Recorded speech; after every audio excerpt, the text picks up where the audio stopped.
15% of the households serviced by the board are unsewered, and almost half of those are on the west side of Lake Macquarie. The board has done its sums. It will cost $29 million to sewer the area from Coal Point to YE. The board says the return revenue is only 3.2% and therefore not sufficient to justify the outlay at this stage. Nevertheless, it hasn't abandoned the concept. The board has merely tossed it into the later basket, 1991 to be exact, so that it can concentrate on more urgent projects like the Burwood Beach plant upgrading. But there is one more avenue of funding that's yet to be explored. Alderman Sid Brown. I've taken it up with the council and the water board, and we're doing a joint report, and we hope then to enlist the support of our local, state and federal politicians so that we can then lobby the federal and state ministers and hopefully get a capital grant to carry out the work for the unsewered area.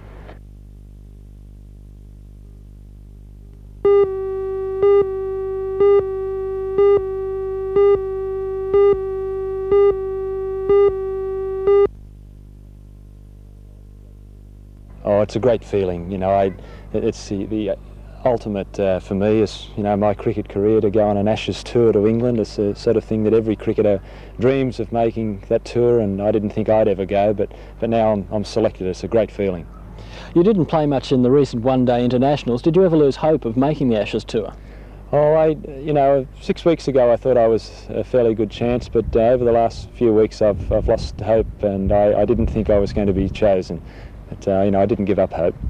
How big a role do you see the spinners and yourself playing over on the tour? Well, I think there's 3 spinners chosen, Greg Matthews, Murray Bennett and myself, which is great for New South Wales cricket and Australian cricket to have the 3 slow bowlers along. I understand a lot of the games will be 4-day county games, you know, and there's 6 tests on the tour, but in those 4-day games I think the spinners will play quite a role, you know, trying to bowl the opposition out over the last day of the match. Do you think we could be seeing the era of the spinner now?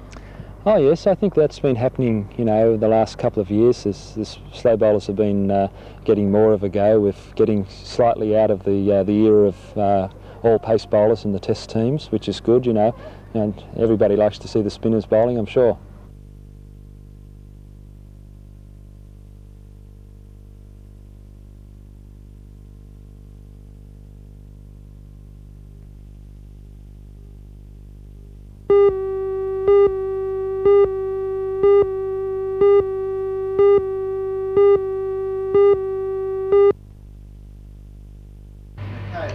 The public forum was attended largely by members of Charlestown Chamber of Commerce, who attended to protest about the council's newly introduced sign licensing fee.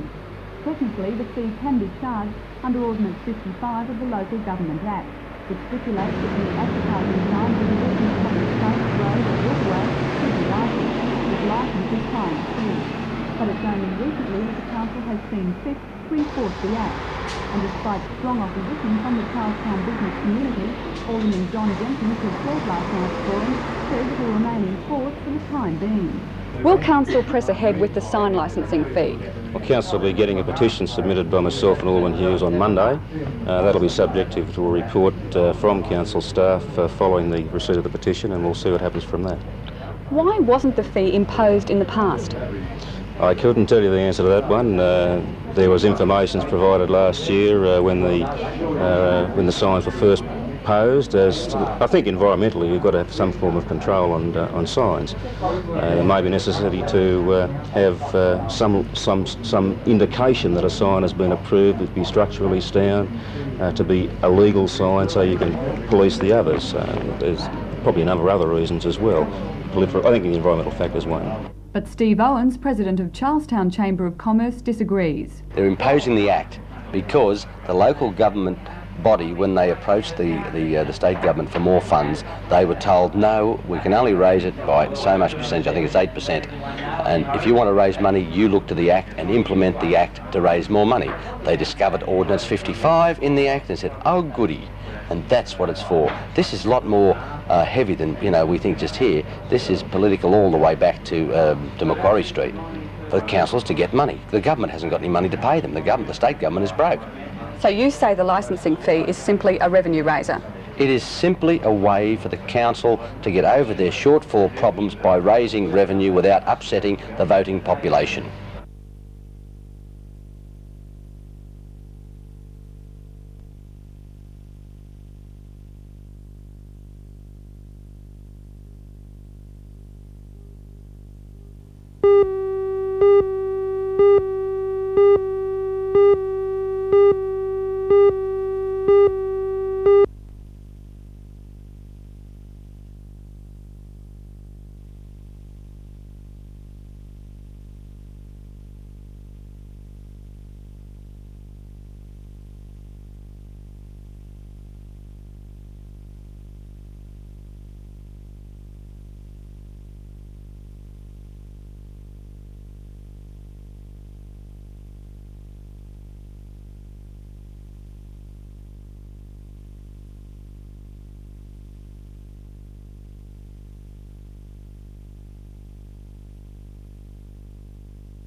they say Steggles has ignored a price rise handed down about 2 weeks ago by the Chicken Meat Industry Committee.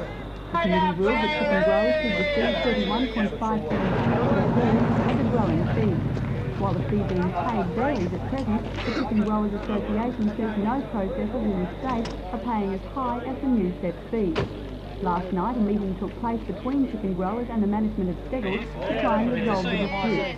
The president of the New South Wales Chicken Growers Association, Mr Alan Fairhall. At this stage, they have not agreed to pay the recommended price as set by the Chicken Meat Industry Committee, and they have also issued threats to us as to our throughput if we do not, I guess, remove this action tonight. Has Steggles recognised this price as fair and reasonable? The Chicken Meat Industry Committee is made up of representatives of growers, processors and consumer representatives, and at the last Chicken Meat Industry Committee meeting it was passed by 13 votes to 1 in favour of the standard price, and the Steggles representative on that committee voted in favour of that as being a fair and reasonable price. So why do you think they're refusing to pay? We've found in the past that processors have used this ploy to successfully keep our growing fee reduced to, in fact, the stage we're at now. According to our original model, we're approximately 4 to 5 cents below what the growing fee should be. And their stance has been to say that we won't pay it unless Ingham's pay it, or we won't pay it unless Cordina pays it, or we won't pay it unless any other processor pays it, and as all it has cost us is a severe reduction in our growing fee. The growers say they'll maintain their picket lines at Steggles day and night. Most will stay here, otherwise they'll pick us off one at a time. And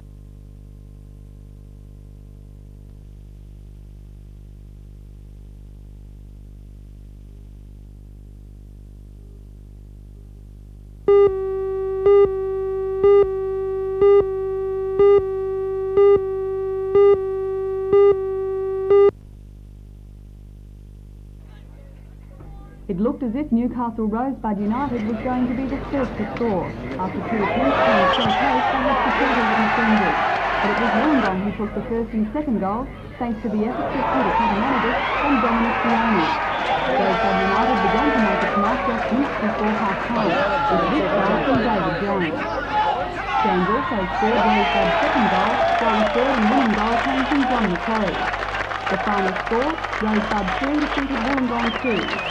Rosebud United now play Sydney Croatia next Saturday night in round 3 of the National Soccer League.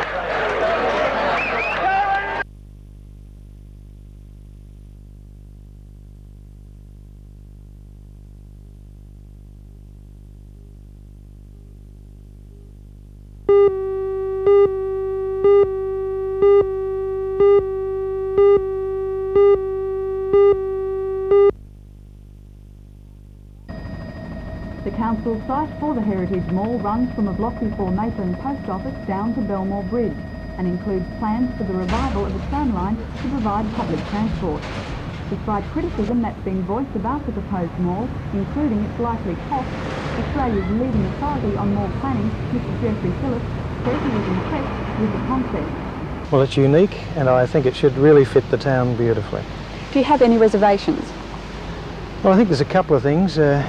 Firstly, the size of the train. While the train itself is a marvellous idea, the size of the train may present a little problem, and the vehicle entry after 2 o'clock in the afternoon presents a little problem, and I certainly don't like the management set up for the promotion of the mall later. But having said the 3 things I don't like, I do like the overall plan, and I think it should be a really super mall. How much value do you think the mall could be to Maitland? I can see you've got the same problem that everybody has in Australia at present, decentralisation. You've got an old city centre and new shopping areas springing up around.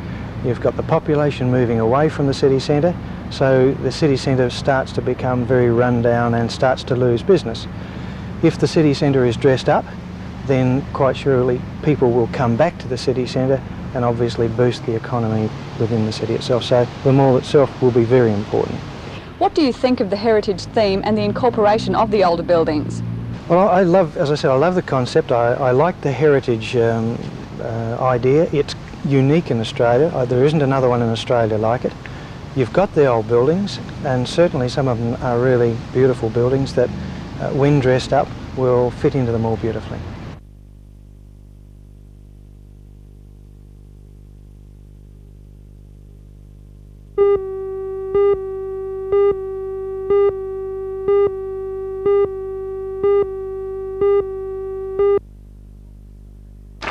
Pupils of St Joseph's Infant Primary School at Toronto assembled in their courtyard for the official handing over of a cheque for almost $3,600. NBN was represented as school principal Ian McDonald introduced the brief occasion. The pupils raised the money through a racquetball around their sports zone. The sponsors obviously responding to the event. The final amount raised will be around the $4,000 mark, representing an outstanding achievement. It's the sort of enthusiasm that NBN Television organisers will be banking on this time tomorrow night, when the televised live extravaganza will be just over an hour away from blast-off. At an NBN studio today, telephone manager I think so, John. It's getting very exciting, I know that. There's lots of things happening. All the stars are, getting ready to pack their bags and get on the way, and the service clubs all out there in the areas, they're all working hard, and there's volunteers all over the Hunter Valley actually all working towards telethon. I think it's going to be a great telethon. One can't help but compare to the last telethon. There must be similarities. This time, on the last telethon, are things going better perhaps, or are they more exciting? I don't think they ever go better or worse. I think it's always exciting. It's interesting telethon. Nothing ever goes quite to plan. It's perhaps organised chaos might be a good way to describe it. But they're always different. There's always something different happening, and that's the way telethons are.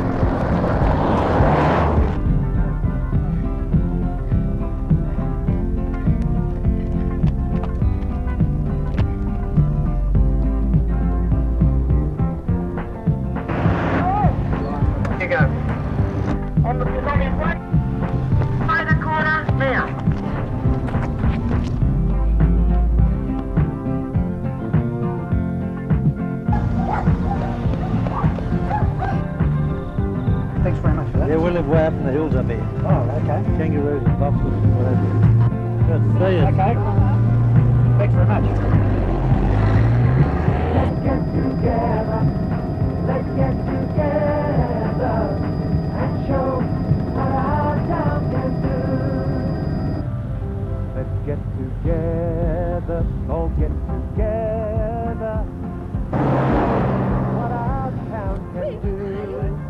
Let's get together, all pull together, and make this great dream come true. Let's get together, and show what our town can do. All get together, and show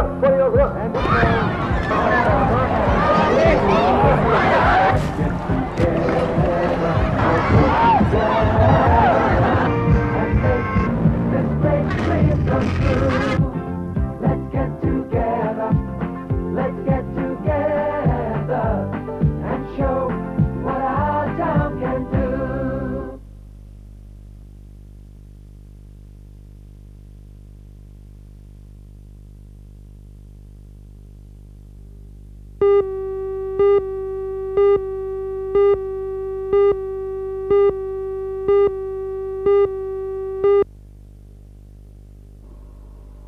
Good morning everyone and welcome once again.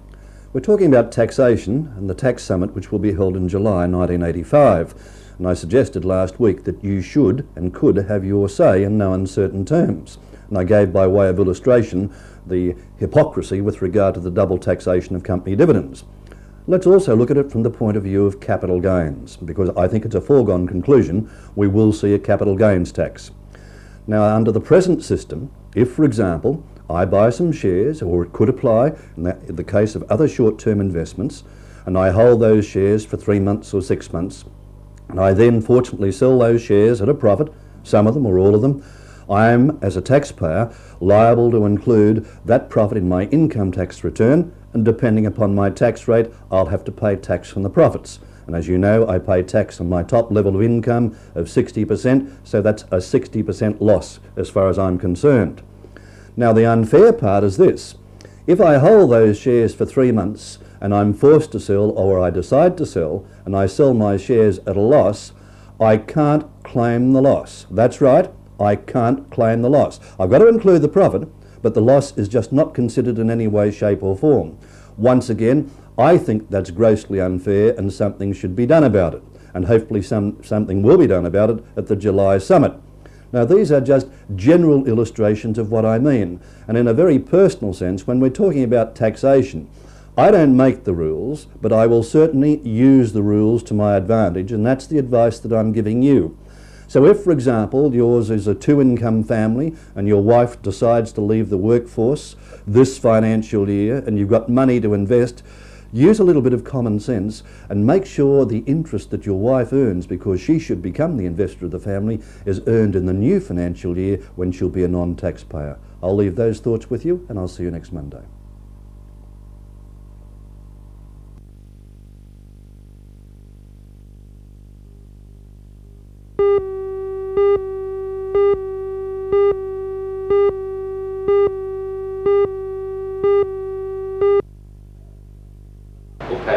It was a hard-hitting speech delivered. The opportunity is there.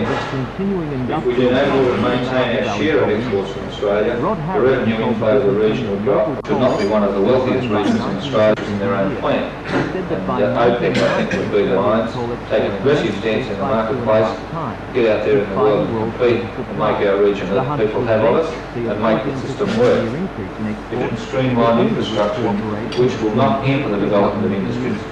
Don't stand up unless that type of coal is burnt in those boilers. Therefore, we've got to be ready now with a reputation of reliability and price, so that we can put the required. It's coming down to the real question of whether or not we're able to organise a system of handling our industrial relations in this industry that'll provide a stable base for everybody in it, or whether we're not.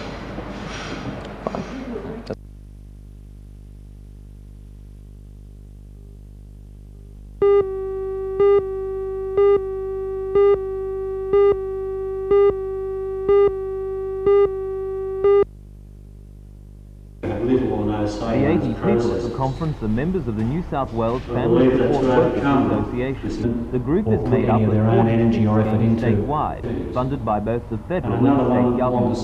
While government agencies provide financial help for disadvantaged families, the family support schemes perform roles similar to friends and relatives, providing moral and emotional support for those with problems. They also advise disadvantaged families on the forms of financial help available to them, teach them literacy skills, and offer them educational courses. The theme of the two-day conference is empowering people. Social workers say that by providing information and education, they can increase the ability of the disadvantaged to solve their own problems.